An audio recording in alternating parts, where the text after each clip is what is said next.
அன்பு நேயர்களுக்கு இனிய வணக்கம். இது உங்கள் தமிழன் தொலைக்காட்சியின் அரசியல் அரங்கம் நிகழ்ச்சிக்கு உங்களை அன்புடன் வரவேற்பதில் மகிழ்கிறேன். இன்று நம் நிகழ்ச்சிக்கு சிறப்பு அழைப்பாளராக நம் அரங்கத்துக்கு வந்திருப்பவர் காமராஜர் தேசிய காங்கிரஸ் கட்சியின் துணை செயலாளர் ராமபாண்டியன் அவர்கள் நம்முடன் இணைந்திருக்கிறார். அன்புடன் அவர் வணக்கம் சார். ஐயா வணக்கம். எப்படியா இருக்கீங்க? நல்லா இருக்கேன். காமராஜர் அவர்கள் பெயரில் ஒரு கட்சினும் போதுமே அது ரொம்ப பக்காவாக இருக்கும் அப்படின்னு பரவலாக எல்லாருமே சொல்கிறது. எப்படி போயிட்டுருக்காங்க உங்களுடைய காமராஜர் தேசிய கட்சி?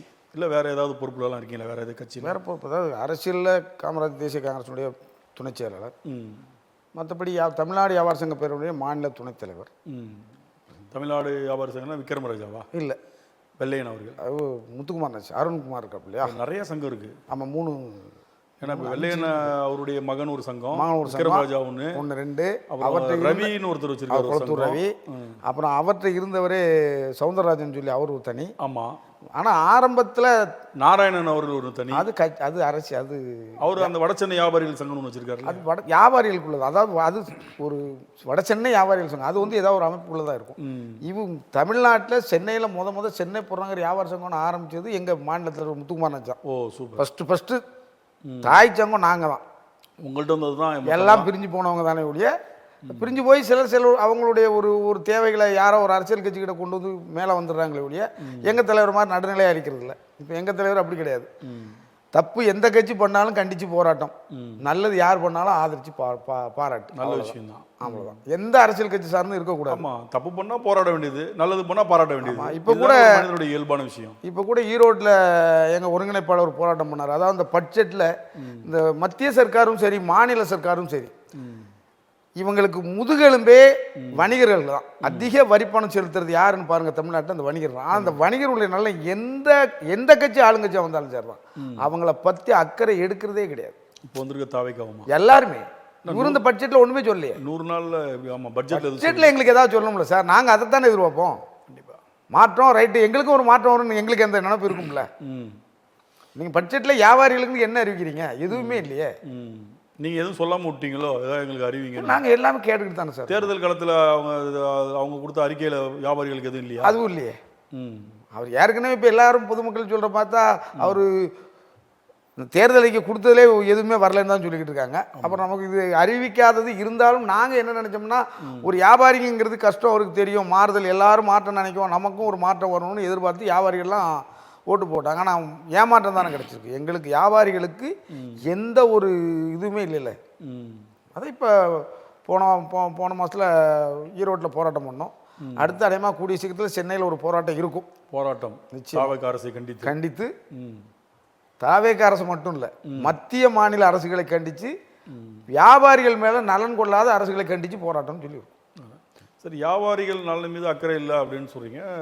இது வரைக்கும் ஆண்ட அதிமுக திமுக அவங்களும் இதே மாதிரி தான் இருந்தாங்களா? ஐயா, எம்ஜிஆர் காலத்துக்கு பிறகு, அதாவது கலைஞர், எம்ஜிஆர், ஜெயலலிதா இவங்களுக்கு அப்புறம் வந்த எந்த தலைவர்களுமே செய்யல. எடப்பாடியாராக இருக்கட்டும், ஓபிஎஸ் யாராக இருக்கட்டும், மு.க. ஸ்டாலின் அவர்களுமா, யாருமே என்னைக்கு ஒரு பட்ஜெட் நீங்கள் போட போகிறீங்க, ஒரு இது பண்ணுறீங்கன்னா நீங்கள் யாரை அழைச்சி பேசணும்? வியாபாரிகளை அழைச்சி பேசினா தான் எங்களுடைய நலன் என்ன, அதில் என்ன இருக்குது, என்ன செய்ய முடியுங்கிற உங்களுக்கு தெரியும். இப்போ ஒரு பொருளை நீங்கள் 10 ரூபா பொருள், நாங்கள் அந்த பொருளை 12 ரூபாய்க்கு விற்கிறோம், எங்களுக்கு 2 ரூபா லாபம் கிடைக்கும்.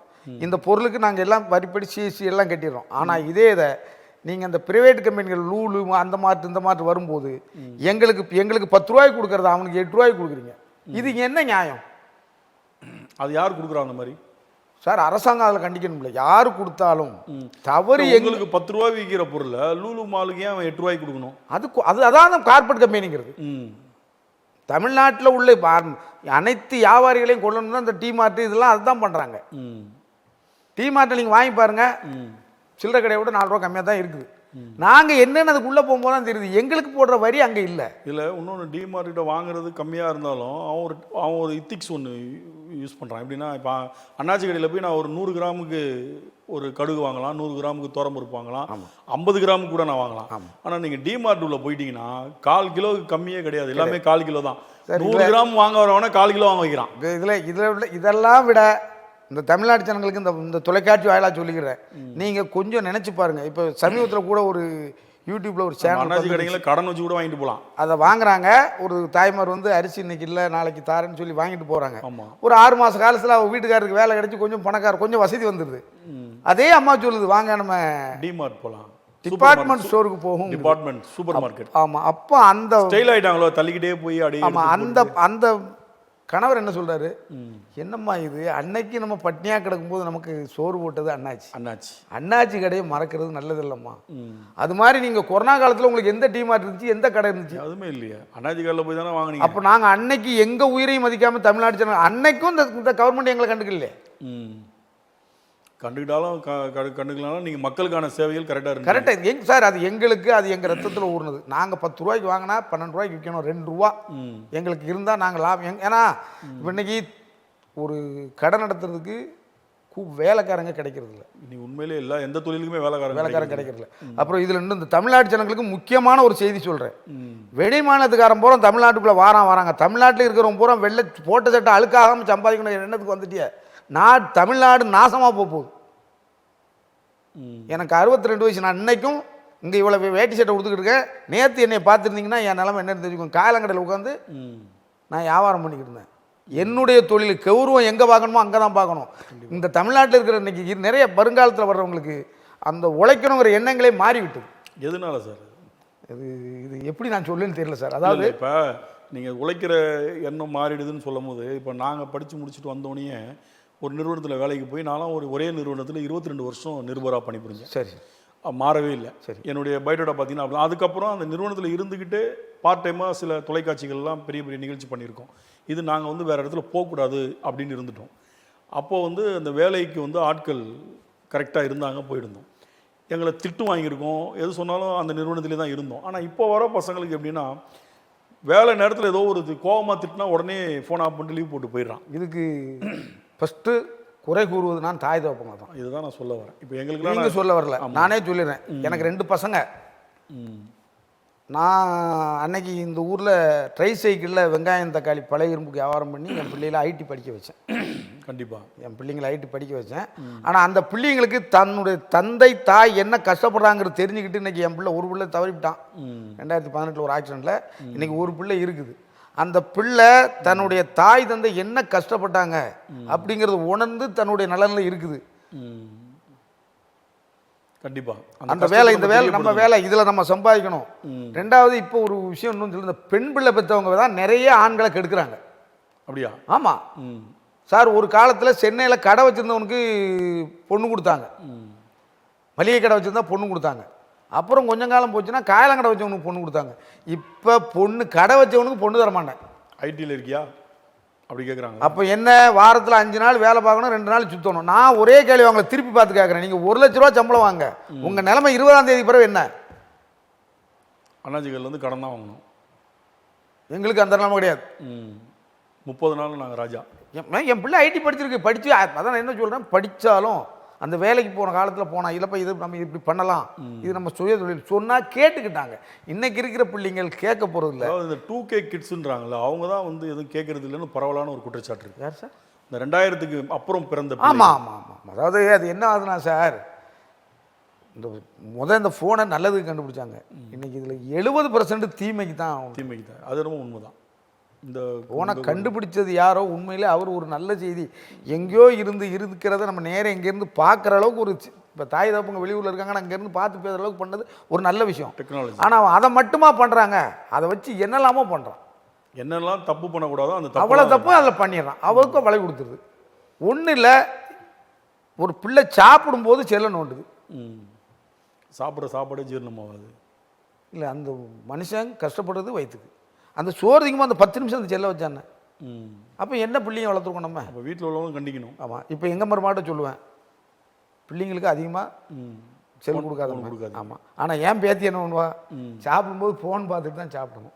இப்போ அது என்னன்னா, சின்ன வயசு என்ன தப்பு பண்ணுறாங்கன்னா, 2 வயசு குழந்தைங்க அழுதவனே ஃபோனை கொடுத்து ஒரு பொம்மை படத்தை வச்சு அவங்களுக்கு என்னென்னா டிஸ்டர்பன்ஸ் இல்லாமல் இருக்கணும் அப்படின்னு செஞ்சிடறாங்க. அது எவ்வளோ பெரிய தவறில் கொண்டு போய் முடியுன்றது பின்னால் வர்றது அவங்களுக்கு தெரியல. இது இன்னொரு விஷயம் சார். இதே மாதிரி தமிழ்நாட்டில் வந்து இந்த மது, கஞ்சா, இது இன்னைக்கு ஒரு 20 வயசுக்கு கீழே இருக்கிற பசங்க பூரா என்னமோ புதுசாக ஒரு சட்டம் போட்டுக்கார சொன்னாங்க, கல்யாணம் முடிக்காத பையன் குடிச்சா 5000 ரூபா ஃபைனா அப்படியா அப்படின்னு சொன்னாங்க. செய்தியில் வந்து உண்மையிலே அது உண்மை என்னன்னு தெரியல. ஆனால் அப்போ பேப்பர் படிச்சுட்டு தான் இருக்கேன். ஆனால் அப்போ எப்படி கண்டுபிடிப்பாங்க கல்யாணம் முடியாத பையன் சொல்லி? அது பிடிச்ச ஒன்று தெரியுமா சார், அது இப்போ வண்டி ஓட்டும் போது தெரியல இல்லையா, டிங்கிங் டைம் தெரியல. கல்யாணம் முடிச்சவன் முடிக்காதவன்றது வந்து பார்த்தா தெரியும். நான் என்ன கேட்குறேன், அப்போ அந்த முன்னால இருந்து ஆட்சி செஞ்சது தான் நீ செய்கிற அந்த பொம்பளை பிள்ளைக்கு இந்த இன்னைக்கு ஓட்டு போட்ட பெண்களுடைய நிலை என்ன என்ன சொல்லி ஓட்டு போட்டாங்க? 2 கட்சியுமே மது வச்சு என் பொம்பளையை தாலியை அறுத்துட்டாங்கன்னு நீ அதானே செய்கிற. ஆன்லைனில் வேற கொடுக்குறாங்களாமே, புக் பண்ணிட்டு வந்தா வாங்கிக்கலாம். ஆமாம், கூட்டத்தில் நிற்கக்கூடாது. கூட்டத்தில் நிற்கக்கூடாது.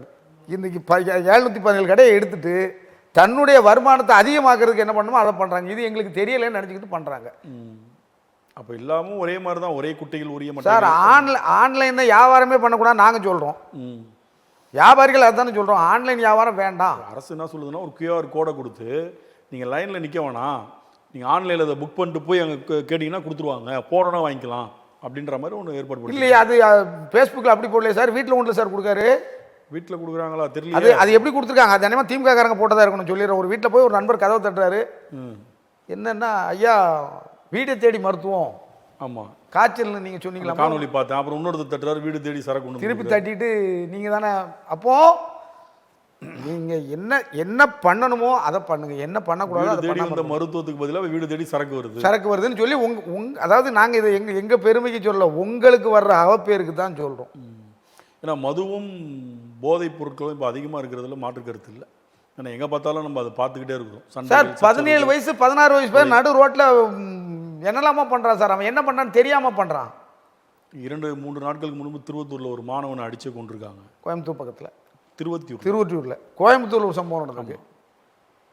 அந்த சம்பவத்துக்கு என்ன சொல்கிறாங்கன்னா குட்கான்னு சொல்கிறாங்க. அது உண்மையாக பொய்யா அது வரைக்கும் நமக்கு தெரியாத விஷயம். ஆனால் செய்திகளில் வர்ற போது என்ன இருந்தாலும் நாங்கள் படிக்கிற காலத்தில் அதுவும் தாய் தோப்பங்க தான். அந்த படிக்கிற பிள்ளைங்க கெட்டு போனதும் தாய் தோப்பங்க தான். தன்னுடைய பிள்ளை நல்ல நிலைக்கு வர்றதுக்கு எந்த நிலைமைனாலும் சரின்னு சொல்லணுமே ஒழிய, சார் நாங்கள் படிக்கும்போது வாத்தியார் கையில் எப்படி ஸ்கேலை திருப்பி வச்சு அடிப்பார் சார். ஆமாம், நானும் வாங்கியிருக்கோம்ல. அந்த அனுபவம் நமக்கு இருக்கு. பெரம்பு எவ்வளோ நீட்டு இருக்கும்ல. வாத்தியார் அடிச்சாருன்னு வீட்டில் சொன்னால் வீட்டில் 2 அடி அடிப்பாங்க. கொடுப்பாங்கல்ல, தப்பு பண்ணேன்னு கேட்பாங்க. வாத்தியார் அடிக்கிறதுக்கு பைத்தியமா பிடிச்சிருக்கு, நீ என்ன பண்ண? 2 அடி அடிப்பாங்க. நான் என்ன பண்ணுவேன், ஸ்கூலுக்கு போகிறது போல எங்கள் அப்பா ஸ்கூலுக்கு போகும்போது நான் தூக்கி பணவடையில் பொய்ய போட்டு விளையாட போயிடுவேன். மறுநாள் வச்சு வெளுத்துருவார். அங்கே வாங்கிடுவேன், சொல்ல முடியாதுல்ல. பக்கத்து வீட்டுக்கார பையன் வந்து சொல்லிடுவான், நேற்று ராமபாண்டன் பெல்லமாக வாத்தியார் அடிச்சு விட்டார் 4 விழும் எக்ஸ்ட்ரா. எதுக்கு? ஸ்கூலுக்கு போகல. என்ன வாத்தி மாதிரிலாம் அங்கே வருவாங்க, வரும்போது பேசுவாங்க அப்பாட்ட. அப்போ இந்த மாதிரி பையன் வரலன்னு அங்கே வந்து 2 அன்னைக்கு ஒரு வாத்தியாரை குருவாக மதித்தாங்க.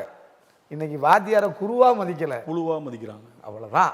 என்னைக்கு உங்கள் பிள்ளையை கெட்டு போகுதுங்கிறத தெரிஞ்சுக்கோங்க. அடிச்சோன்னு நீங்கள் போய் தப்பு பண்ணின பிள்ளையை தண்டிக்கும் ஒரு ஆசிரியரை நீ என்னைக்கு போய் நீ தட்டி கேட்டியோ அன்னைக்கு உன் பிள்ளையோட வாழ்க்கை சொல்லி முடிஞ்சு. அதை இந்த சிங்கம் படத்தில் ரொம்ப தெளிவாக சொல்லுவார் சூர்யா. ஆமாம், வீட்டுக்கு அடங்காது ஊருக்கு அடங்கும். இன்னைக்கு பள்ளிக்கூடத்தில் முட்டு போடாது, நாளைக்கு ஸ்டேஷனில் முட்டு போடும். ஆமாம், ஆனால் ஜெயிலில் போய் வாட முன்னால் முட்டு போடணும். இதுக்கு தாண்டா நாங்கள் நல்ல வழக்கத்தை சொல்லி கொடுக்கணும். எவ்வளவு சொன்னாலும் இந்த பெற்றவங்க தெரிஞ்சு. ஏன்னா சார் அதுக்கு இன்னொரு காரணம் இல்லை. பெற்றோர்கள் நம்ம முழுமையாக பெற்றோர் இல்லை, அதில் இன்னொரு காரணம் உண்டு. கவர்மெண்ட் அதில் பெரிய தப்பு பண்ணிச்சு. மத்திய சர்க்காரோட சொல்ல கேட்டு மாநில சர்க்கார் குடும்ப கட்டுப்பாட்டு பண்ணான்.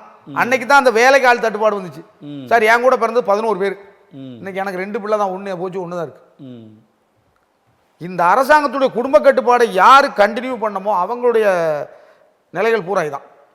ஒரு பிள்ளைய வச்சுட்டு எப்படி சார் நம்ம அதையும் யோசிக்கிறோம் சார். யோசிக்கிறோம் சார், ஒரு பிள்ளைய வச்சுக்கிட்டு அந்த பிள்ளைய அடிச்சிட்டாங்கன்னா தன் தாய் தகப்பனுடைய நிலைமை அது. தாய் தகப்பங்களை தவறு சொல்வதற்கும் வரியில்லை. ஆக மொத்தத்தில் எல்லா தவறுமே இது அரசாங்கத்து மேலே தான் சொல்லணும் நம்ம. அப்புறம் இன்னைக்கு தொகுதி வரையறைக்கு நீ மூச்சை பிடிச்சிக்கிட்டு நிற்க, நாம் இருவர் நமக்கு இருவர். அப்போ நாம் இருவர் நமக்கு ஒரு கொண்டு வந்து நீ தானே அனுபவம், நீ தான் அனுபவிக்கணும் சார். வினையச்சா வினையத்தானே இருக்க முடியும். கண்டிப்பாக. நீ அன்னைக்கு அப்போ சொல்கிறான்னு நீ கேட்டது யார் தப்பு சார்? ஒரு இன்னைக்கு தென் மாவட்டத்தில் இங்கே வர்றவங்க ஒவ்வொரு வீட்லேயும் பாருங்கள் 5 குழந்தை 6 குழந்தை இருக்கும். ஆனால் இன்னைக்கு எந்த வீட்லேயும் 2 குழந்தை இருக்கிறதே பெரிய தான் இருக்கு. ஒரு சிலர் குழந்தையே வேணான்றாங்க. நீ குழந்தை நான் குழந்தை 2 பேரும் அப்படின்னு சார். அது ஒன்று ஹைடெக் வாழ்க்கை சார். அது நம்ம வேண்டான்னு சொல்ல போகிறது இல்லை சார். ஆனால் என்னைக்கு இந்த குடும்ப கட்டுப்பாடுன்னு தமிழ்நாட்டில் வந்துச்சோ, அந்த தமிழ்நாட்டில் உள்ள வேலைக்கும் தட்டுப்பாடு வந்துச்சு, வேலை ஆட்களுக்கு தட்டுப்பாடு வந்துச்சு. இன்னொரு விஷயம், இப்போ நம்ம இந்தியாவிலே சில மாநிலங்கள்லாம் நிறையா குழந்தைங்க பெற்றுங்க நாங்கள் மானியம் கொடுக்குறேன்றாங்களே. ஏன் தமிழ்நாடு அதை சொல்லணுன்றான். உண்மை சார்.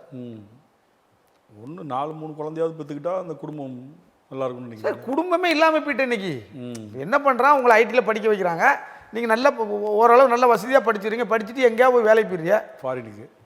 அந்த தாய் தோப்பன நிலைமை. தனியாக இருக்காங்க. 4 குழந்தை இருந்து 2 குழந்தை வெளியூர் போயிருந்தா 2 குழந்தை இங்கே இருக்கும் இல்லையா, அந்த தாய் தோப்பனை பார்த்துக்கிடும் இல்லையா. ஆமாம், கரெக்ட் தான் நீங்கள் சொல்கிறது. அப்போது எந்த எந்த எந்த வழியில் பார்த்தாலும் ஒரு ஒரு ஒரு அரசாலும் அந்த ஆழ்மை உள்ளவன் என்ன நிலையில் இருக்கானோ அதை பொறுத்து தான் நாடு வளர்றதும் தேவை. கண்டிப்பாக. அப்போ இன்றைக்கி உள்ள டெக்னாலஜினால் பாதிக்கப்படுறது பிள்ளைகள், அதை கண்காணிக்க தவறியது பெற்றோர்கள் அப்படின்னு நீங்கள் சொல்கிறீங்க. இதுதான் சார். ஆனால் எவ்வளோ தான் ரிஸ்ட்ரிக்ஷன் போட்டாலும் ஒரு தடை போட்டு கண்காணிச்சிக்கிட்டே அந்த பிள்ளைங்களை பார்த்தால் கூட கண்ணில் விளக்கண்ணை விட்டு பார்க்கக்கூடிய பெற்றோர்கள்லாம் இருக்காங்க. அவங்களே ஏமாத்திடுறாங்க. அது தப்பு சார். அப்படியும் பார்க்கக்கூடாது. அது அதான் சொல்கிறேன். அதாவது நம்மளுக்கு நம்ம ஒன்றும் இல்லை, எங்கள் ஊரில் திருவிழாவுக்கு பேரம்பேத்திலாம் போயிருந்தாங்க. மூத்தவன் மகன் மட்டும் போயிருந்தான். அவங்க இப்போ யாரும் போகல, அம்மாலாம் போகல. அவனுக்கு அங்கே விளையாட தோணும். அந்த ஏன்னா இந்த மெட்ராஸில் இருந்து எங்கள் ஊருக்கு போனால் எங்கள் ஊரில் அந்த சுற்றி விளையாடுறதுக்கே ஆசைப்படுவாங்க. ஆமாம், அது எல்லாருக்குமே. எனக்கும் சொந்த ஊருக்கு போனால் ஜாலியாக. அப்போ இவங்க வந்து இவனை ஓயாமல் அவன் சத்தம் போடுறான். யார்? ஐயாமக்காரி. இப்படி பண்ணி அப்படி பண்ணின்னு சித்தப்பன் தட்டுறான். ஏம்மா ஓயாமல் அவனை திட்டுறீங்க? அவன் என்ன பண்ணினாலும் பக்கத்தில் கூப்பிட்டு வச்சு சொல்லுங்கம்மா. சார் தப்பு பண்ணான்னு கம்பு எடுத்து அடித்தா அந்த பிள்ளை திருந்தாது சார், அதையும் சொல்கிறேன். ஆமாம், இன்னும் அதிகமாகும். வாத்தியார் அடிக்காருன்னா வாத்தியார்கிட்ட நீ என்ன தப்பு பண்ணானோ அதுக்கு தான் அடிப்பார். ஆமாம். சரி, நீங்கள் வாத்தியார் அடிச்சிட்டான்னு மட்டும் சொல்கிறீங்க, வாத்தியாரை கத்தியை கொண்டு வெட்ட போகிற மாணவன் என்ன செய்ய? இப்போ அந்த மாதிரி நிறைய ஆகிப்போச்சு கலாச்சாரம். பள்ளிக்கூடத்தில் யாருமே விருப்பப்பட்டு கடமைக்கு செய்கிறாங்க சார். அதாவது நான் படிக்கும்போது ஒரு சாட்சி வாத்தியார் இருந்தார். அவர் இப்போ இருக்காரா இறந்து போனார் தெரியாது. சயின்ஸ் வாத்தியார். சொல்லுவார், செய்வார், எல்லாம் பண்ணிட்டு கடைசியில் ஒரே வார்த்தை சொல்லுவார், என் கடன் பணி செய்து கிடப்பதே, நான் பண்ணுறேன், நீ நல்லா இருந்தா நல்லா இரு, நாசமாக போனால் நாசமாக போப்பார். அப்போ அவர் மனசுக்குள்ளே இருந்து விம்பி சொல்கிற வார்த்தை தான். என்கிட்ட படித்த பிள்ளைங்க நல்லா இருக்கணும்னு தான் அதை சொல்கிறாரு ஒழிய நம்ம நாசமாக போன அவர் சொல்லணுங்கிறது. இதையெல்லாம் அன்னைக்கு இருந்த மாணவர்கள் அதை அப்படி ஏற்றுக்கிட்டோம். அன்னைக்கு இருந்த பெற்றோர்கள் அது ரைட்டு நம்ம பிள்ளை திருந்ததுக்கு சொல்கிறாங்கன்னு. இன்றைக்கி இருக்கிற மாணவர்களும் சரி பெற்றோர்களும் அதுக்கு காரணம் நான் ஒத்த பிள்ளையை பெற்றிருக்கேன் சார். அப்படி பார்த்தா எங்கள் வீட்டில் நான் ஒரே ஆம்பளை பையன் தான். 7 பொட்டை பிள்ளைங்க இப்போ மொத்தம் 7ல் 5 இறந்து போச்சு, 2 பொட்டை பிள்ளைங்க, நான் ஒரு பையன் தான். என்ன ஒரு பையன்லாம் எங்கள் அப்பா பார்க்கல. ஆனால் அன்னைக்கு எனக்கு அந்த அருமை தெரியல. எங்கள் அப்பா படின்னு சொல்லும்போது அந்த அருமை தெரியல. நான் படித்தது 8வது படித்தது வரைக்கும் நான் அன்றைக்கி இங்கே உட்காந்து இந்த அளவுக்கு இருக்கேன்னா எங்கள் அப்பா சொன்ன மாதிரி நான் கொஞ்சம் படிச்சிருந்தேன்னா நம்ம இன்னும் எவ்வளோ முன்னுக்கு வந்து பார்ப்போம். அந்த முன்னோர்கள் சொல்லாத கேட்காது எவ்வளோ தப்பு இன்னைக்கு உணர்றேன். அது நம்ம காலம் கண்கட்டப்புற சூரிய நமஸ்காரம் பண்ணாலும் வராது. இதை சில பெற்றோர்களுக்கும் மாணவர்களுக்கும் மாணவ சொல்லுங்களுக்கெல்லாம் நாங்கள் நிறையா பண்ணுறோம் சார். காமராஜர் பிறந்த நாளைக்கு நல்லா பாருங்கள், கல்வி கண் திறந்த காமராஜர் அவர் பிறந்த நாள் அன்னைக்கு அந்த நான் இருக்கிற ஏரியாவில் உள்ள கவர்மெண்ட் ஸ்கூலில் யார் ஃபஸ்ட்டு மார்க் வாங்கியிருக்கா? அவங்க என்ன எங்கள் ஜாதி என்ன, நான் என்ன இனம் என்ன, ஸ்கூலில் ஃபஸ்ட்டு வாங்கினது எந்த மாணவன்? 3 பேருக்கு. எங்களால் என்ன முடியுதோ 1000, 2000, 3000 அப்படி ஒரு இது கொடுக்குறோம். நிறைய இடத்துல பண்ணுறாங்க. எங்கள் ஏரியாலேயே வருஷம் அப்போ அது எதுக்கு பண்ணுறோம்னா எங்களுக்கு பழி சொன்ன எங்கள் தாத்தான்னு தான் சொல்லலாம். நாட்டில் கல்வி இருந்தால் வேறு எல்லா வளமும் வந்துடும் நினச்சி பண்ணார். அதனால தான் நாங்கள் அதை இன்னும் ஊக்கப்படுத்தணும். கவர்மெண்ட்டே மறந்தால் கூட நாங்கள் ஊக்கப்படுத்தணும்னு நினைக்கிறோம். காமராஜர் பிறந்தநாள் கல்வி தினமாக கொண்டாடினாங்க. இப்போ அதுவும் கிடையாதான். காமராஜர் வந்து கொள்கை தலைவராக வச்சுருக்காங்க. கொண்டாடக்கூடாதுன்னு இன்னொரு விஷயம் சொல்லியிருந்தாங்க அந்த வட்டம். பள்ளிக்கூடத்தில் உள்ளவங்க வந்து நாங்கள் போய் எதுவும் பண்ணக்கூடாதுன்னு அரசியல் அதை நான் என்ன சொல்கிறேன். அப்போது நாங்கள் எங்கள் சென்னை இங்கே இருக்கிறோம், சென்னை வாழ் வேப்போடைய நாடார் சங்கம்னு ஒரு சங்கம் வச்சுருக்கோம். இந்த சங்கத்தின் சார்பாக நாங்கள் பிறந்த ஊரில் ஒரு அரசு மேல்நிலைப்பள்ளி இருக்குது.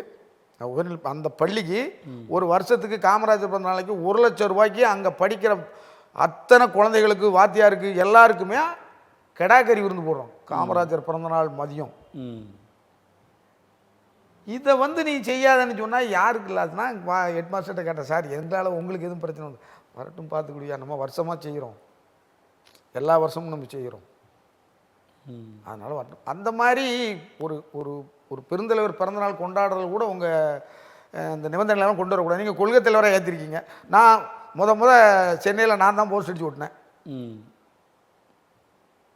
காலை உணவு திட்டத்தை பெருந்தலைவர் காமராஜர் காலை உணவு திட்டம்னு வச்ச முதலமைச்சர் ஜோசப் விஜய் அவர்களுக்கு மனமார்ந்த நன்றி இப்படின்னு சொல்லி மாங்காடு பெருந்தலைவர் காமராஜர் நல சங்க தலைவர் நான் தான் ஓட்டினேன். நான் அதான் எங்கள் கொள்கை. நீங்கள் நல்லது பண்ணியன்னா பாராட்டுவோம், தவறை சுட்டி காட்டி கொண்டே தான் இருப்போம். இது தமிழ்நாடு வியாபார சங்கத்தினுடைய கூட பிறந்த குணம். இப்போ கூட அடுத்த 5ஆம் தேதி எல்லா வியாபார சங்கம் சொல்கிறாங்கல்ல சுதேசி சுதேசி சுதேசின்னு. சுதேசின்னு ஒரு நியாயகன்னா அது வந்து வஉசி தான். எந்த ஒரு எங்கள் வியாபார சங்கத்தை தவிர வேற எந்த வியாபார சங்கம் வந்து அவரை எடுத்துக்கிட்டதே கிடையாது. எதனால அது நான் சொல்ல முடியாது சார். சுதேசியே நாங்கள் நினைக்கிறதுனால அவருக்கு இந்த வர்ற 5ஆம் தேதி தூத்துக்குடியில் பெரிய பிறந்தநாள் வச்சுருக்கோம். வருஷம் எங்கேயோ ஏதோ ஒரு மாவட்டத்தில் அவர் பிறந்தநாளை நாங்கள் கொண்டாடிக்கிட்டு இருக்கோம். தமிழ்நாடு வியாபார சங்க பேரவன் சார்பாக நாங்கள் கொண்டாடுறோம். இது வந்து சுதேசி அப்படிங்கிறத நினைவு கூறணும் அப்படின்னு.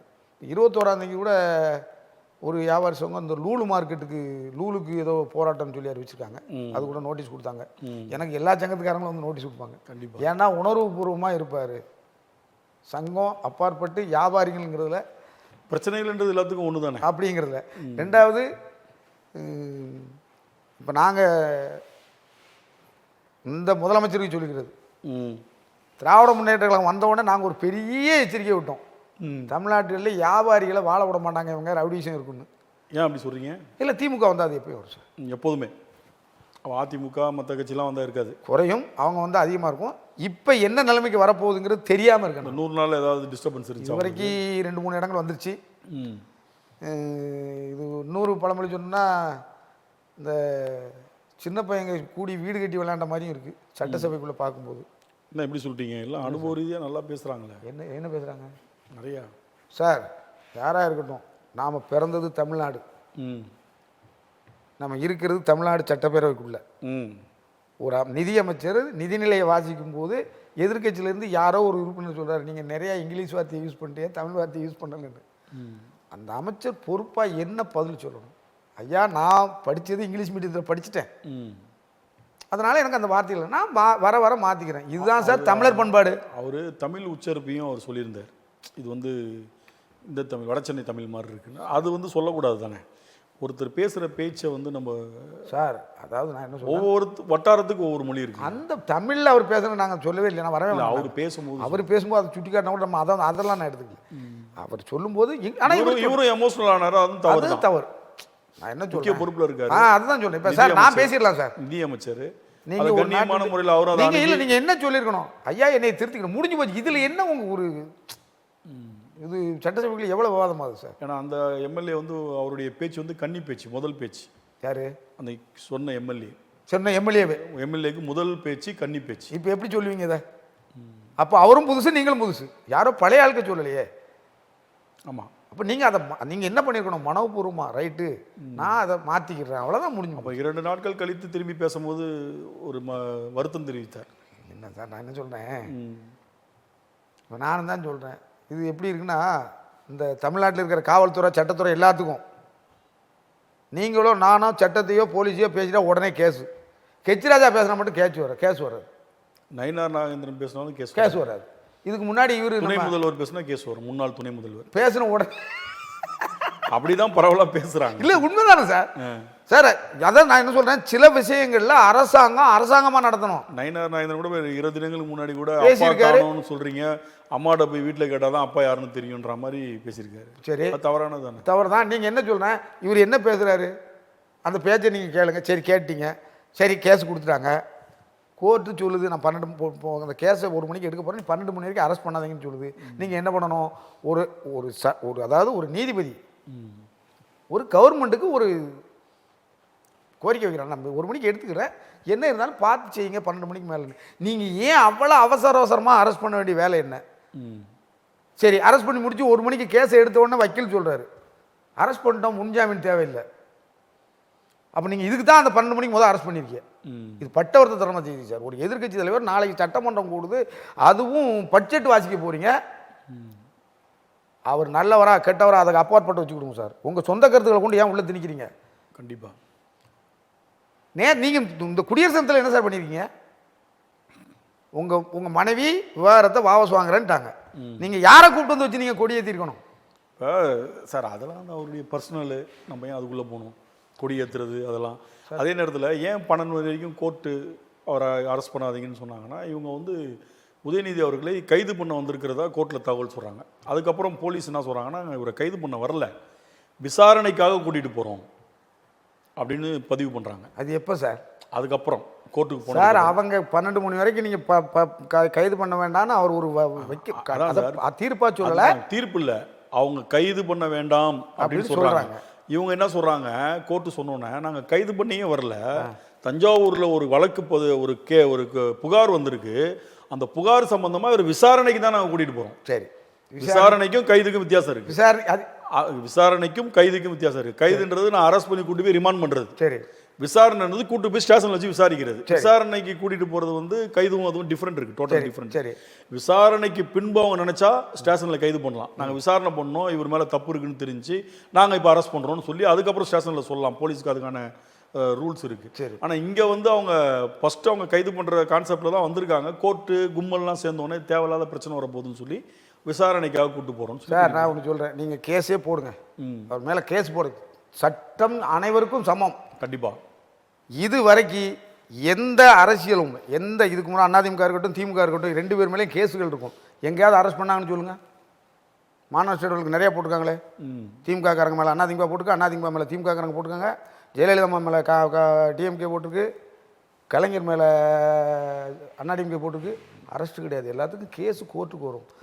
நாஞ்சில் சம்பத்தை ஒரு வாட்டி தூக்கி உள்ளே வச்சாங்க, 2-3 வாட்டி.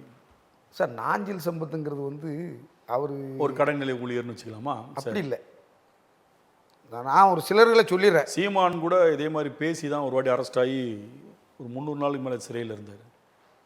அதான் சார் நான் சொல்கிறேன், பேசுறது இப்போ நாம் நீங்கள் சொன்ன மாதிரி அந்த பேச்சினுடைய தன்மை இருக்குது. கண்டிப்பாக.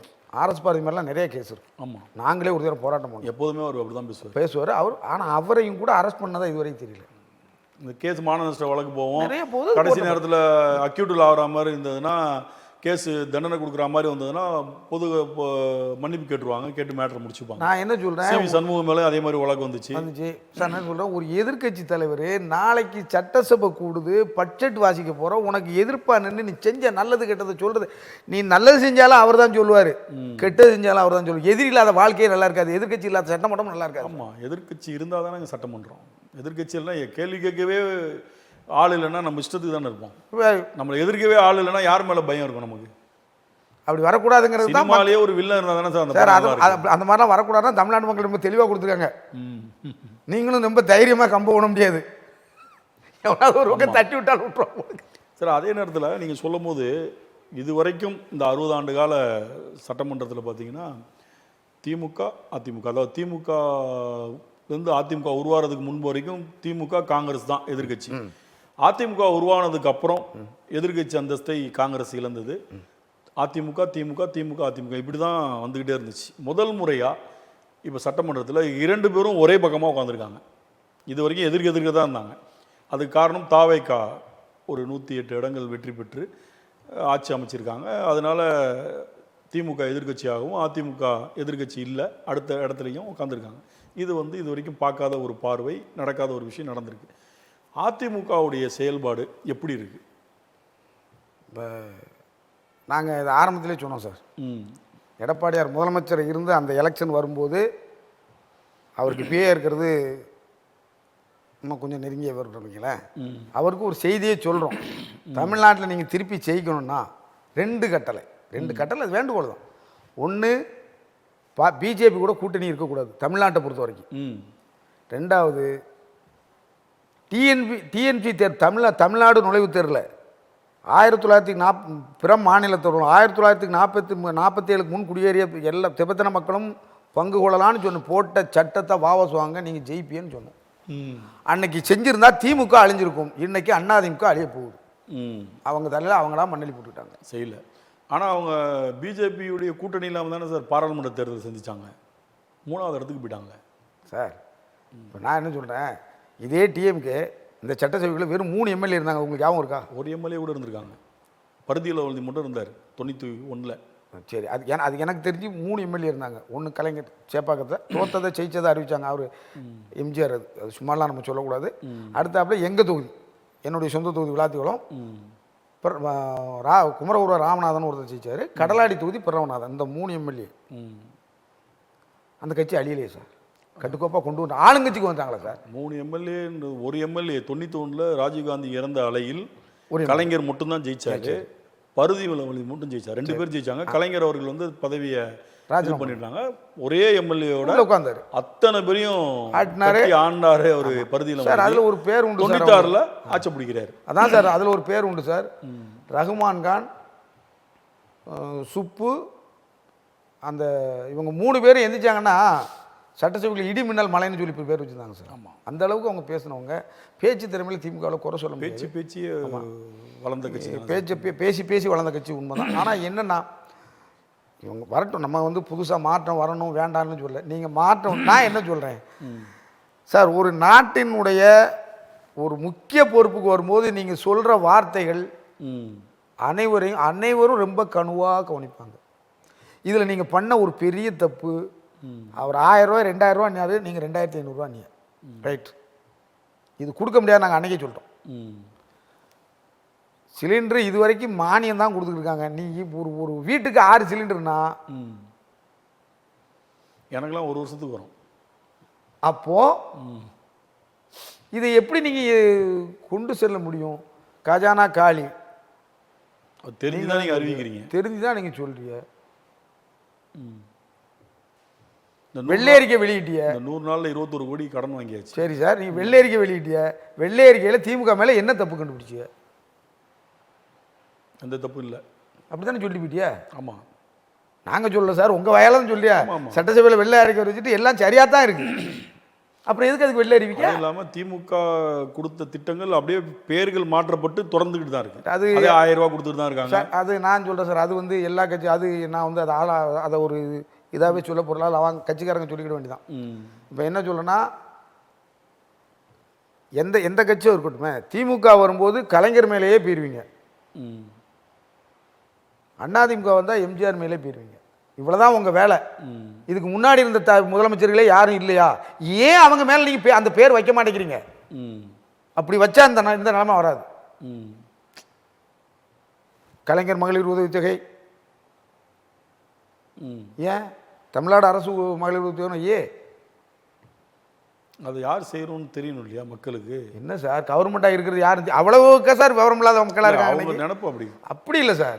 அதாவது இதில் என்ன, இன்னொரு விஷயம் சொல்லிடுறேன். இந்த திராவிட முன்னேற்ற கழகம் என்ன நினச்சிருந்தா, அந்த காமராஜர் மேலே மழுங்கடிக்கணும்னு ரொம்ப பாடுபட்டாங்க. அதுக்கு காங்கிரஸ் துணை போச்சு. ஆமாம், இப்போ ஆனால் ஆரம்பத்திலே சொன்னேன், இவங்க 108 சீட்டு வந்திருக்கு, காங்கிரஸ் 5 வந்தோடனே நாளைக்கு ஓடிடுவான்டான்னு ஓடிட்டான். அதே நேரத்தில் இப்போ சொல்லும் போது ஏன் கலைஞர் உரிமை தொகைன்னு வைக்கிறாங்க, தமிழ்நாடு உரிமை தொகைன்னு வைக்கலாம்னு சொன்னீங்க. ஆமாம் சார். ஆனால் இப்போ அதே வந்து காலை உணவு திட்டத்துக்கு காமராஜர் பேர் வைக்கிறேன் சார். நான் என்ன சொல்கிறேன், நீங்கள் வையுங்க, யாரை வைக்கிறீங்கன்னு யோசிங்க சார். ஒரு சரி, இப்போ நீங்கள் இந்த திராவிட முன்னேற்ற கழகம் வந்த 5 ஆண்டு ஆட்சி காலத்தில் நீங்கள் கொண்டு வந்த புது கட்டடங்களுக்கு எங்கே என்னென்ன பேர் வச்சுருக்கீங்க சொல்லுங்கள். ஒரு பேர் நீங்கள் யாருக்காவது யார் பேரையாவது வச்சுருக்கேன்னு சொல்லிடுங்க. நம்ம பஸ் ஸ்டாண்டு கட்டினாங்களா, அங்கே யார் பேர் வச்சுருக்காங்க? கலைஞர் நூற்றாண்டு விழா. நான் என்ன சொல்கிறேன், வைங்க சார். ஒரு பேர் உங்களுக்கு வைக்கும்போது ஒரு பேர் ஏன் அண்ணா பேரை வைங்க, ஒன்றுக்கு எம்ஜிஆர் பேர் வைங்க, ஒன்றுக்கு காமராஜர் பேர் வைங்க, ஒன்றுக்கு பெரியார் பேர் வைங்க. இல்லை அண்ணா நூற்றாண்டு இது லைப்ரரி என்னைக்கு கிண்டியில் எப்போ திமுக ஆட்சியில் வச்சது? இப்போ இந்த 5 வருஷத்துல நான் கேட்டேன். நீங்கள் அது வச்சது கலைஞரில் வச்சார். ஆனால் சொன்னீங்க இல்லையா அதுக்கு சார்? கலைஞர் வச்சது நான் இந்த 5 வருஷத்துலாம் சொன்னேன். திராவிட முன்னேற்ற கழகத்தோடு இந்த 5 ஆண்டு காலத்தில் பெரிய வேலை பண்ணாங்க. 2 வேலை. ஒன்று திருத்தணியில் உள்ள மார்க்கெட்டு பேரை காமராஜருக்கு பேரை மாற்றணும்னாங்க. அதுக்கு ஒரு போராட்டம் பண்ணோம், அது நின்றுச்சு. கோயம்புத்தூரில் அந்த பாலத்துக்கு ஜிடி நாயுடு பாலம் தான் வச்சுருக்காங்க பேர். வரவேற்கும், அதான் சொல்கிறேன் சார். இப்போ அதே மாதிரி திருச்சியில் ஒரு நூலகம் கட்டிட்டு, அது ஏற்கனவே காமராஜர் நூலகம் இருந்தது, பழையபடி கலைஞர் நூலகம்னு அறிவிச்சிங்க. ஏன் சென்னையில் வந்து கட்டின நிறையா திருமண மண்டபங்கள் இப்போ நிறையா கட்டியிருக்காங்க. நிறைய இதுக்கு அம்பேத்கர் பேர் வச்சுருக்காங்க, சிலருடைய பேர்லாம் வச்சுருக்காங்க. சார் அதிகமாக நான் தான் சொல்கிறேன், நீங்கள் 10 திட்டம் இருந்தால் 8 திட்டத்துக்கு முன்னாள் முதல்வர் கலைஞருடைய பேர் இருக்கும். அது அவங்க ஐடென்டிட்டி மாதிரி தானே யூஸ் பண்ணுறாங்க. அப்போ அது தவறு தானே சார். அப்போ இவங்க என்ன பண்ணுறாங்க மட்டும் இல்லை சார், எல்லாருமே அது சார். அதைத்தானே சொல்கிறேன், அதைத்தான் சொல்கிறேன் நான். அதாவது ஜெயலலிதா அம்மா வரும்போது என்ன பண்ணாங்களோ அது இவங்க அப்போ இப்போ தாவைக்கால வந்து எல்லாம் வெற்றி வெற்றி வெற்றின்னு அந்த வருதா. சேர்க்குறாங்க. சரி, இப்போ பாருங்க இவங்க என்ன பண்ணுறாங்க பாருங்க. அந்த அம்மா வந்து அம்மா உணவுன்னு கொண்டு வந்துச்சு. அம்மான்றது காமன் நேமு. சரி, அவங்க கொண்டு வந்தது. அடுத்தாப்புல அம்மா மருந்தவன்னு கொண்டு வந்துச்சு. அப்போ அந்த இவங்க வந்த உடனே அது என்ன செய்யலாம்? சென்ட்ரல் கவர்மெண்ட் அதானே பண்ணுறாங்க. பிரதமர் அதில் மக்கள் மருந்தகம் தான் வைக்காங்க. அது பிரதமர்னு வச்சுருந்தா அவர் ஃபோட்டோ இருக்கும் சார். இன்னைக்கு இவர் இருப்பார், நாளைக்கு நீங்கள் பிரதமர் ஆகிட்டீங்கன்னா மக்கள் மருந்தகம் மாறிடும். மக்கள் மருந்தகம் இருக்கும், படம் மாறிடும். ஆமாம், இன்னைக்கு தமிழ்நாட்டில் முதல்வர் வச்சு இவருன்னா இவர் படம் எல்லா இடத்துலையும் இருக்குது. மாறிட்டா இந்த 100 நாள் வேலை திட்டத்தில் பேரை வேற மாற்றி விட்டாங்க. நாட்டில் விவசாயம் கெட்டு போனதுக்கு காரணமே இந்த 100 நாள் வேலை. ஆனால் அவங்க நல்லதுக்கு தான் பண்ணாங்க, அதையும் சொல்லிடுறேன்.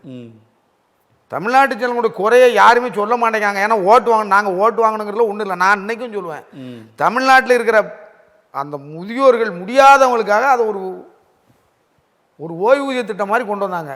அதுக்கு வேலை பார்க்குற பிள்ளைகளெல்லாம் போய் பாருங்க, 18 வயசு 20 பிள்ளை அதில் வேலை பார்க்க. பாதி பேர் வேலைக்கு போக மாட்டான்றாங்க. பிறகு விவசாயம் எங்கே சார் வரும்?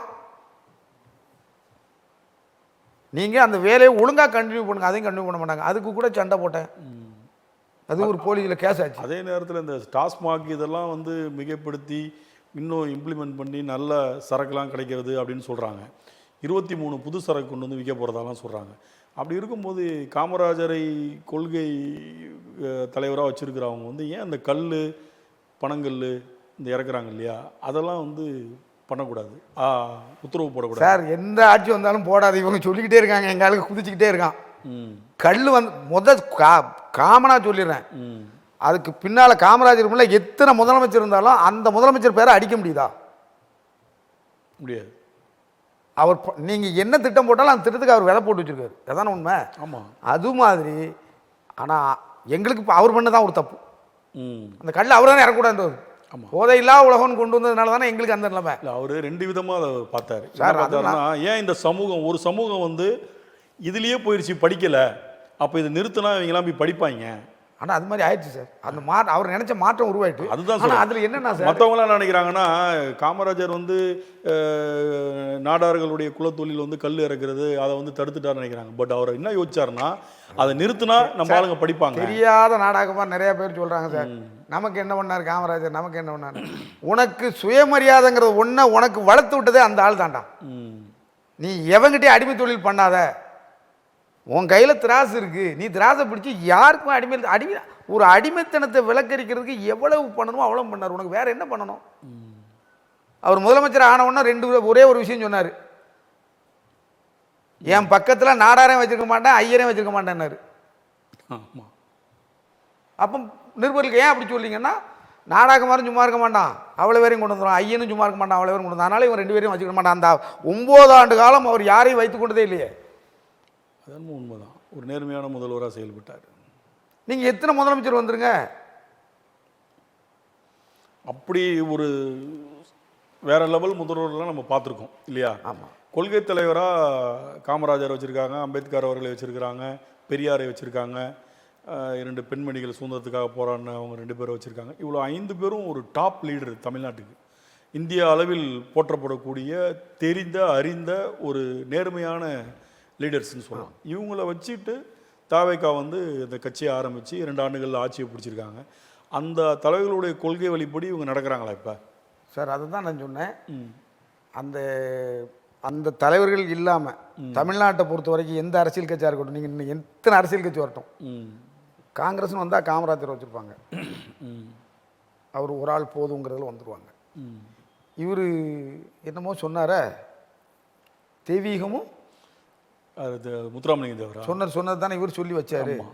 அந்த திராவிடம்னு வரும்போது பெரியார் வரணும், பெரியாரோ அண்ணாவோ இல்லைன்னா நீங்கள் வளர முடியாது. நீ பொதுவாக வச்சதுனால காமனாக வச்சதுனால காமராஜர் இருக்க, அதான் உனக்கு நீ எந்த பக்கம் இருக்கணும் அதை தான் அவர் ஓபிஎஸும் செங்கோட்டனையும் வாதாடினாங்க. 2 பேரும் நல்லா பரவாயில்ல, நல்லா நறுக்குன்னு சொன்னாப்புல. ஆமாம், அதாவது ரொம்ப நாசுக்கான ஒரு டிபேட் அது. அதுதான் சட்டசபைக்குள்ளே தேவையான வாதங்கள். அதை கூட சபாநாயகர் என்ன 2 பேரும் பேசுனது கரெக்ட். நாங்கள் சொல்லணும், பொதுமக்கள் தான் நாங்கள் தான் சொல்லணும். லைவ்ல பார்க்குறோமே, நாங்கள் பார்க்குறோமே, சட்டசபைக்குள்ள அவர் என்ன பேசிக்கிட்டு இருக்காரு, நீ ஏன் குறுக்கே இருந்துச்சு, நீங்கள் இடம் மாறிட்டேன்னு சொன்ன முத சொன்னாரு. ஆமாம், நீ பேசாமல் தானே, நீ இடம் மாறாமல் இருந்து சொன்னால் பரவாயில்ல. அதான் அவர் திருப்பி சொன்னார், நான் எங்கிட்டு போனாலும் திராவிடத்துக்குள்ள விட்டு ஒன்று மாதிரி தேவையில்லாத இடத்துக்கு போகலன்னாரு. சரி, அவங்க 2 பேரும் தானே வாதாங்க. இதுக்கு இடையில இன்னொருத்தர் எந்திரிச்சிட்டு சொன்னார், அவருக்கு தேவையாது, நாங்கள் வந்து எங்கள் தலைவர் வந்து அவர் சட்டப்பாக்கெட்டுக்குள்ளே எம்ஜிஆர் ஜெயலலிதா படத்தை வச்சுருக்காருன்னு சொன்னார்.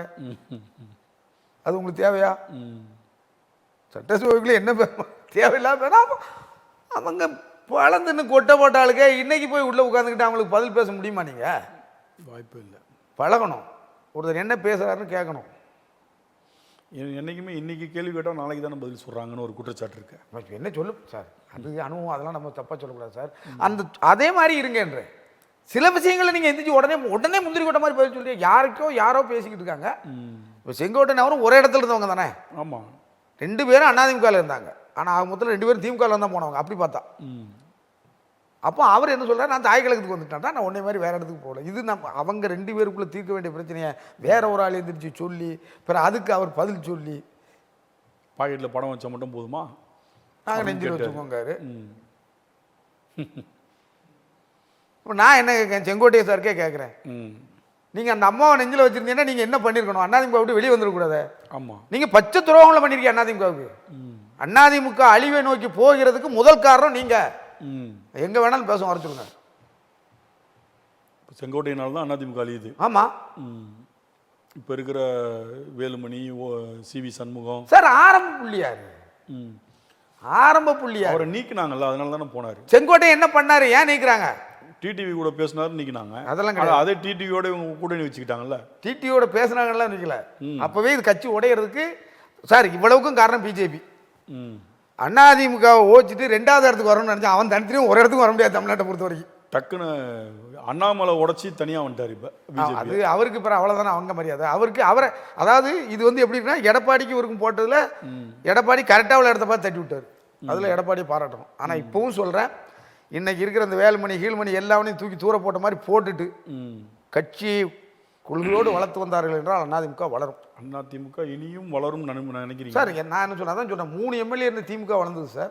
ஆனால் என்ன ஒரு பலன் இல்லைன்னா, எல்லாரும் சொல்லுவாங்க திமுக கட்சி வளர்ந்து இன்னைக்கும் அழியாமல் இருக்கிறது காரணம் அது தலைவர், ஒற்றை தலைவர், அவங்க வாரிசுப்படின்னு சொல்லிட்டு எப்படி வேணா சொல்லிட்டு. நான் ஒரே ஒரு கேள்வி கேட்குறேன், தமிழ்நாட்டில் இருக்க அரசியல் கட்சி தலைவர்களுக்கு எல்லாத்துக்கும் ஒரு வீட்டு தலைவர் கூட தெரிகிற மாதிரி சொல்கிறேன், நீ சம்பாதிக்கிற சொத்தை யாருக்கு கொடுப்ப? நீ உன் பிள்ளைக்கு கொடுப்பியா, அடுத்தவங்க கொடுப்பியா? கரெக்டு தான். ஜெயலலிதா அம்மா பண்ண தவறே பெரிய தவறு. அன்னைக்கு அந்த அம்மா பொண்ணு இருக்குன்னு உலகமே சொல்லிச்சு, நீ கொண்டு பக்கத்தில் வச்சுருந்தா உங்களுக்கு இந்த இது கிடையாது. வாரிசு இல்லை, உங்கள் கட்சி அழிகிறது. எம்ஜிஆருக்கு அப்புறம் நீங்கள் கொண்டு வந்தீங்க, உங்களுக்கு பின்னால் அதை கொண்டு வரக்கூடிய ஒரு ஒரு ஐடென்டிட்டியான தலைவர் இல்லை. நீ என்ன பண்ணிருக்கணும்? எடப்பாடி பண்ணுற தப்பு என்ன? ஓபிஎஸ்ஸை வெளியே தள்ளுறது. அவர் தன் இடத்தை நிலைநிறுத்திக்கொள்ள எல்லாத்தையுமே காலி பண்ணிட்டு வந்தார். அதில் அந்த நிலை வரும்போது ஒவ்வொரு தடவை உன்னை விட்டு கலர்றாங்க. அதனால தான் அந்த கட்சி வேலை வெளுத்து போச்சு. ஆமாம் சார், இப்போ நான் ஒன்று சொல்லேன், அதிமுக இப்போ திமுகவில் என்ன உள்குழப்பம் எல்லாம் இல்லாமலாம் இல்லை. எவனாவது சட்டசபைக்குள்ள இருந்துட்டு கட்சியை மீறி பேசுகிறாங்களா? பேசல இல்லை. அப்போ அது கட்டுக்கோப்பான ஒரு கட்சி. 25 பேரில் 10 பேர் ஒன்றா 15 பேர் ஒன்றா இருந்தீங்கன்னா என்ன சார் நியாயம்? கண்டிப்பாக. இப்போ 60 வருஷத்துக்கு அப்புறம் காங்கிரஸ் சட்டசபையில் ஒரு மந்திரி ஆகிட்டாங்க 2 பேர். இதை எப்படி பார்க்குறீங்க? இது 60 வருஷத்துக்கு பிறகு மந்திரி ஆகி என்ன பண்ண போகிறாங்க? என்ன பண்ண முடியும்? ஸ்கூலில் போய் டான்ஸ்லாம் ஆடினார், அவ்வளோதான் செய்ய முடியும். இல்லைன்னா அந்த தேவைக்கு எம்எல்ஏ ஒரு பீர்பாட்டிலோட ஆடின மாதிரி அதான் செய்ய முடியும். என்ன இப்படி சொல்லிட்டீங்க? ஆடினார் சார், நான் பொய் சொல்ல சார், எல்லாமே ஃபேஸ்புக்கில் வந்தது சார். எம்எல்ஏ ஆகிறதுக்கு முன்னாடி ஆடி இருக்காரு. அது பிறகு இப்போ எப்படி எம்எல்ஏ ஆடினாருன்னு சொல்லணுமா? அது எம்எல்ஏ முன்னால் ஆடினாரு, இப்போ எம்எல்ஏ தானே. ஆமாம் சார், இப்போ தானே எம்எல்ஏ இருந்தான்னா தப்பு. எம்எல்ஏக்கு முன்னாடி ஃப்ரெண்டுங்களோட தமிழ்நாடு ஜனங்கள் எவ்வளோ அறிவாக இருந்திருக்காங்க. ஒரு பீர்பாட்டோட குடிச்சவனுக்கு ஓட்டு போட்டுருக்காங்கல்ல. எப்படி அப்படி சொல்லலாமா? அப்போ நீங்கள் குடிச்சாருன்னு சொல்லி குடிப்பிரியர்னு சொல்லணும். மதுப்பிரியர், மதுப்பிரியர் சொல்லணும். நான் என்ன சொல்கிறேன், மதுப்பிரியர்களை குடிக்க வேண்டாம்னு சொன்னால் உங்கள் மேலே கேஸ். குடிக்க வேண்டானோ யாரும் நீங்கள் இப்படி தான் இருக்கணும்னோ சொல்லலை.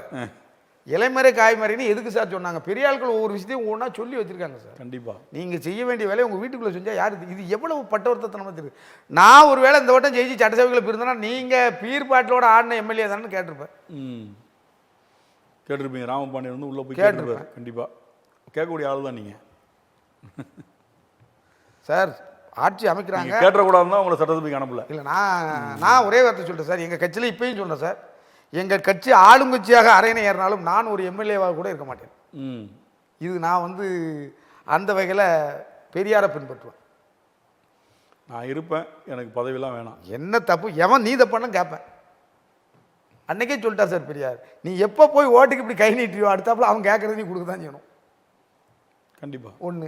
ரெண்டாவது, இந்த தமிழ்நாடு ஜனங்கள் இந்த தொலைக்காட்சி வாயிலாக இந்த தமிழ்நாடு ஜனங்களுக்கெல்லாம் சொல்கிறேன், என்னைக்கு உங்கள் ஓட்டை 1000, 2000, 5000க்கு விற்கிறீங்களோ அன்னைக்கு நாடு இன்னும் குட்டிச்சோரா போகும். ரெண்டாவது, இந்த எனாமுக்கு என்னைக்கு அடிச்சுட்டு கிடைக்கலோ தமிழ்நாட்டில் ஒரு போராட்டம் வரணும், எங்களுக்கு இலவசமே வேண்டாம், குடிக்க தண்ணீர், படிக்க கல்வி, மருத்துவம், மூன்றும் இலவசம் போதுங்கிற சொல்ல என்னைக்கு போராட்டம் வருதோ அன்னைக்கு தமிழ்நாடு தலை நிமிர்ந்து இந்தியாவில் முதல் மாநிலமாக நிற்கும் சார். தமிழ்நாடு இதெல்லாம் வருமா? மாறுற நீங்கள் சொல்கிறதெல்லாம் மாறுமா சார்? இப்போ இளைஞர்லாம் மாறுறான்றாங்க. 16 வயசில் குடிக்கிற பையங்க இந்த மாதிரிலாம் சிந்திச்சிட்டாங்கன்னா மாறிடுங்க சார். அப்போ நம்ம வந்து முதல்ல டாஸ்மாக தானே ஒழிக்கணும். சரி, அப்போ அதை தான் ஒரே வார்த்தையில் சொல்லுவாங்க, டாஸ்மாக் வச்சா நாங்கள் அரசாங்கம் நடத்த முடியாதுன்றாங்க, அதுக்கு வேறு வழியே இல்லைன்றாங்க. அப்புறம் நான் என்ன நினைக்கிறேன், இதுக்கு முன்னாடி இந்த முதலமைச்சர் எப்படி நடத்துறாரு அதை, அந்த கேள்வி வரும் இல்லையா? 2003க்கு முன்னாடி அம்மையாரும் நடத்தியிருக்காங்க, கலைஞர் அவர்களும் நடத்தியிருக்காங்க. ஆமாம். 2003க்கு அப்புறம் தான் அது கவர்மெண்ட் ப்ரைவேட்டில் தான் இருந்துச்சு அப்போ. ஆமாம். அப்போ எப்படி நடத்துனாங்க? அதுதான் நம்ம. அப்போ என்ன நீங்கள் சொல்கிறீங்க? அப்போ என்ன அதான் என்னையை பொறுத்த வரைக்கும் உங்களுக்கு நிர்வாக திறமை இல்லை என்னுடைய குற்றச்சாட்டு. மீண்டும் இந்த 2 அரசாங்கத்துக்கும் சொல்கிறேன், வியாபாரிகளுடைய நலனில் என்னைக்கு கருத்து கொண்டு வரீங்களோ அன்னைக்கு இன்னும் உங்களுக்கு வலுவான பலன் சேர்க்குமே ஒழிய இழப்பு வராது.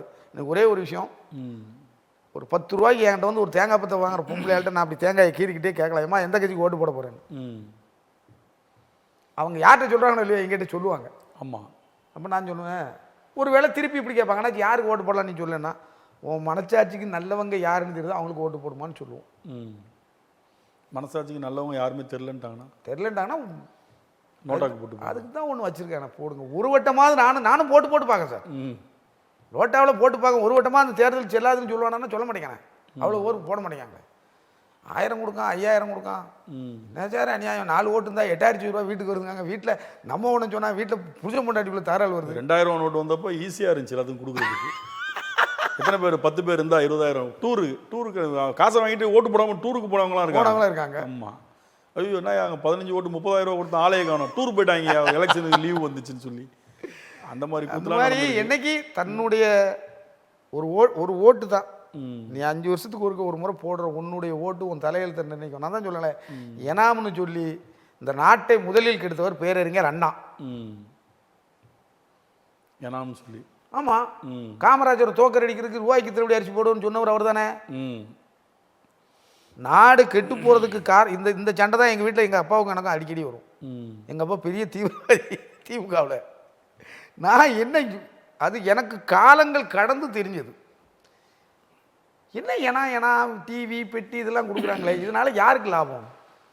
நம்ம இதை வாங்கினா இதனுடைய வரி எங்கே வருது? அப்புறம் வீட்டுக்கு வரியை கூட்டிட்டான், கரண்ட் பில்லை கூட்டிட்டான்னு ஏன் சொல்கிறோம்? கண்டிப்பாக. எந்த விலையேற்றத்துக்கும் காரணம் நீங்களே. இலவசம் வேண்டான்னு சொல்லி ரோட்டில் இறங்கி என்னைக்கு தமிழ்நாடு ஜனங்கள் போராடுவார்களே, ஆனால் நிம்மதியான ஆட்சி நடக்கும். தவறும் பண்ண மாட்டாங்க. கண்டிப்பாக வாய்ப்பும் இருக்காது. கண்டிப்பாக சார். இவ்வளோ நேரம் ஒதுக்கி பல்வேறு கருத்துக்கள், ரொம்ப வித்தியாசமான சில அரசியல் நகர்வுகளையும் பழைய அரசியல் நகர்வுகளையும் நிறையா விஷயம் பேசுகிறீங்க. நேயர்களுக்கு இதெல்லாம் புதுசாக இருக்கும். அதே நேரத்தில் வியாபாரிகள் சங்கம் எப்படி இருக்கணும், வியாபாரிகளுக்கு ஏன் நீங்கள் பட்ஜெட்டில் எதுவுமே ஒதுக்கலைன்னு கொஞ்சம் கோபமாகவும் இந்த அரசை பார்த்து கேட்டிருக்கீங்க. கண்டிப்பாக அவங்களுடைய இவ்வளோ நேரம் ஒதுக்கி நம்மளிடம் வந்த உங்களுக்கு ரொம்ப நன்றி சார். தமிழ் தொலைக்காட்சி மக்கள் நிர்வாகிகள் அனைவருக்கும் மிகுந்த நன்றி. மீண்டும் அடுத்த அரசியல் அரங்கில் மற்றொரு சிறப்பு அழைப்பாளருடன் உங்களை சந்திக்கும் வரை நன்றி கூறி விடைபெறுகிறேன். நன்றி, வணக்கம்.